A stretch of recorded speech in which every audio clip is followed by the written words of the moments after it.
top 5 activities often done without temperance among the ages below, or rather between 20 and 35.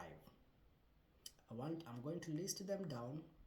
Tell me which one affects you the most.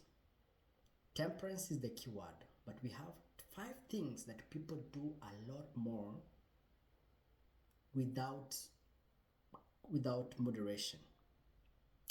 Number 1, can you guess it? You guess right. Eating and drinking. And what is weird about this is it's not just eating, but eating unhealthy foods, drinking unhealthy beverages. Sometimes I wonder, why don't we indulge in eating healthy foods more of? Things like vegetables, salads. Why is it that when we are overdoing things, we tend to overdo the wrong things? And that's when we end up being overweight, heart diseases, some addictions. Some foods can be addictive. And they have detrimental effects. Okay? So number 1 is eating and drinking. Number 2, spending money.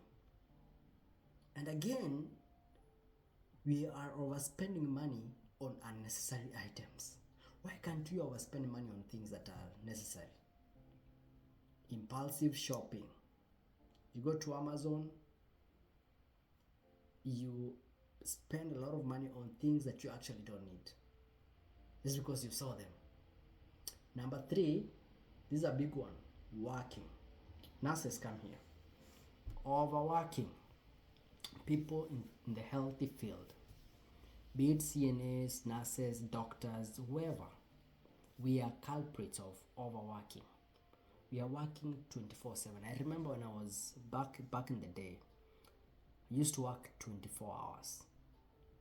I look back, I'm like, what was that? I mean, you work an entire shift, 12-hour shift. You show up at 7:30 to 7:30 p.m. and then you are told somebody who was coming at night is not coming in. Because you're on contract and you don't know when the next shift will be available, you pick it up. And it was not just me.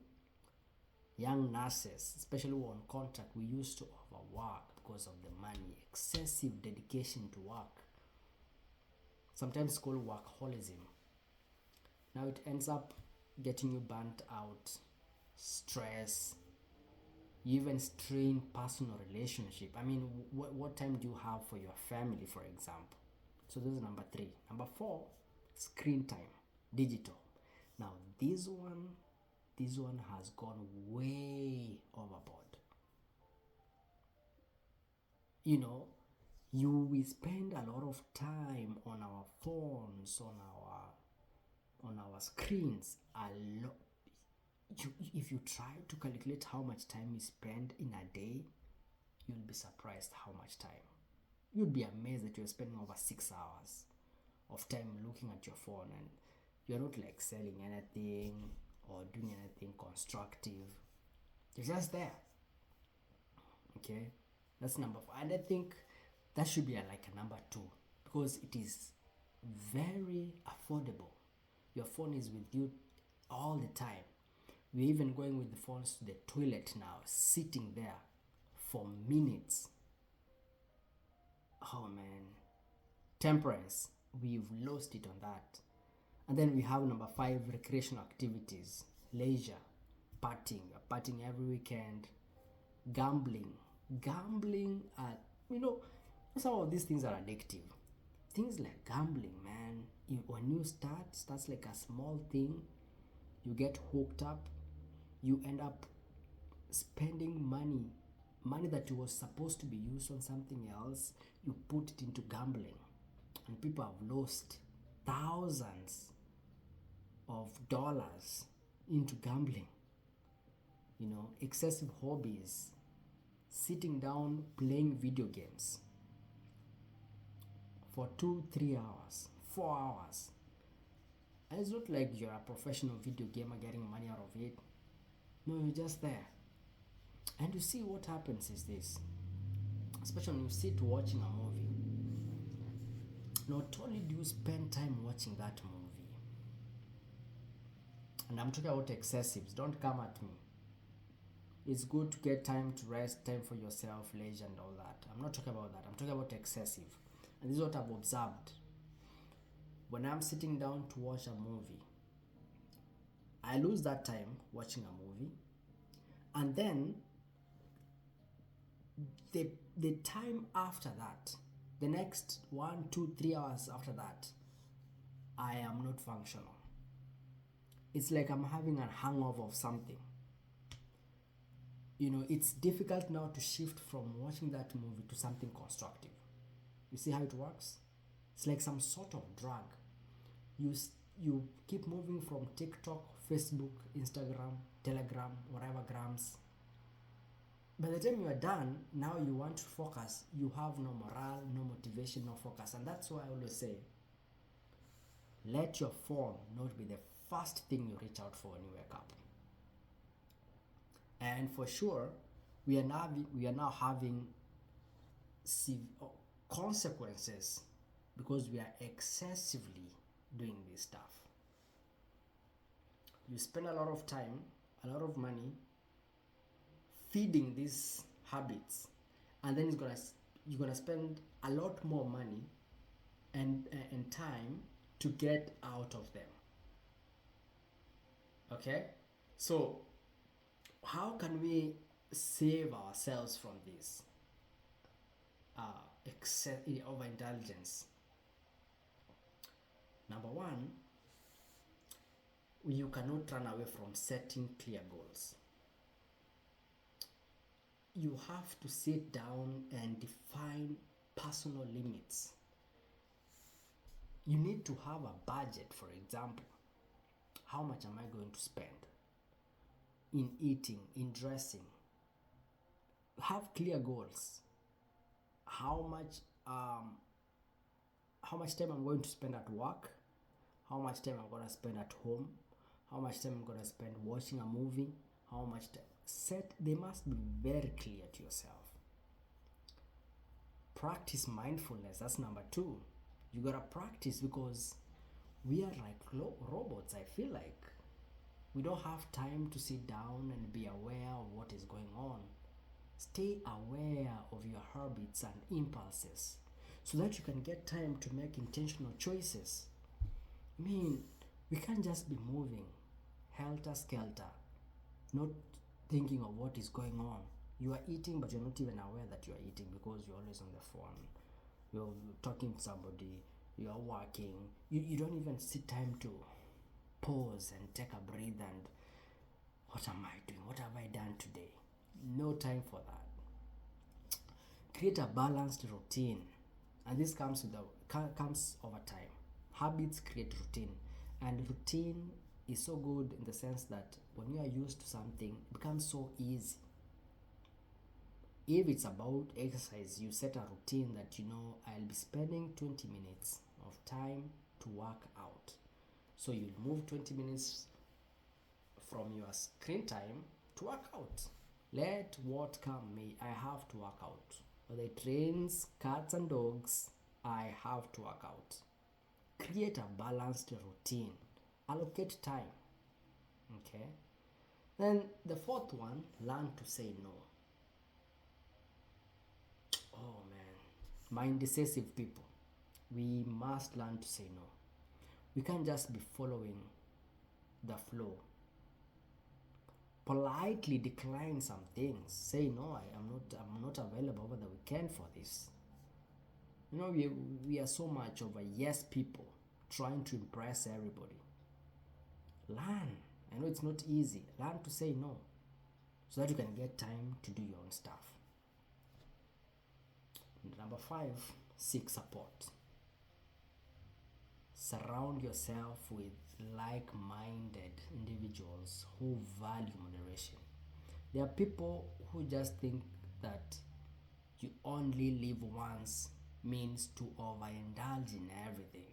Come on now. have people who also know that moderation is key. Even if it is good thing, you can't overdo it. Sleeping is good, but you cannot oversleep. You can't be spending over 7 hours sleeping daily.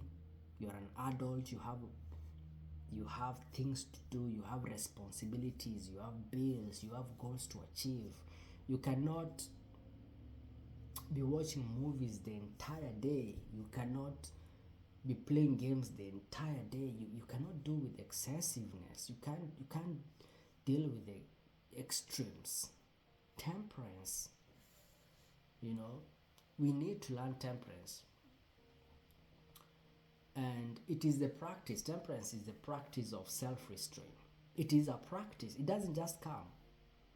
We have to practice self-restraint and moderation in all aspects of life. You have to control over desire. Oh my goodness. You can't just follow our heart's desires all the time. You have to gain control. Impulses that just come. And in areas that we've talked about, food, drink, work, leisure. Why? Because it's important to maintain balance. It is important to have the sense of well-being. And we've said consequences are dire. Oh yes, the consequences of indulgence are bad. Starts like a small thing. You get addicted to it. Oh, now you lose. And people say, it doesn't matter what I eat. It is my own body. I'm not killing anybody. I'm not stealing anybody's food. It's my own mouth and my own stomach. Hold on, really? Are you honest with yourself? Because when you come to the hospital, and because of the result of poor, healthy eating choices, and now you don't have enough money to clear your bills, now your family has to come in. Okay? When you end up, because of your choices, you find yourself in difficult circumstances that now you need your family to come in and help you, to take care of you. The world doesn't just revolve around you. Yeah, it is your mouth and it's your food, but eventually it's going to affect other people. Trust me. So this is I would say a timeless virtue. Okay. You can't just postpone this. You can't delegate this one. You have to learn to practice moderation. It will get you healthier. You'll have a more fulfilling life. You will contribute positively to the society. So work as hard as you can to work on this temperance, because in temperance, the opposite of temperance, it's a killer. It's going to kill you, kill your dreams, your goals, and it's going to finish you completely. So take time, be intentional, meditate, seek support, hit me up if you need any help.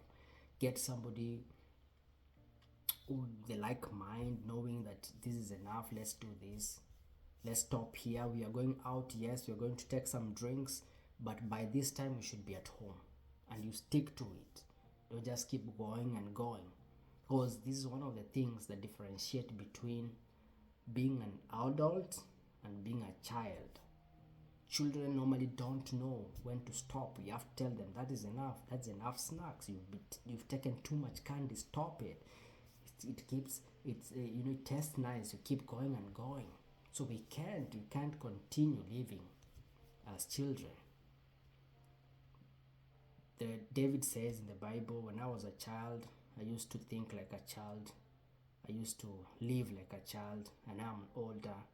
I have to change my ways, and temperance is one of the key aspects that we must get as adults to be able to sustain ourselves. I hope that helps someone.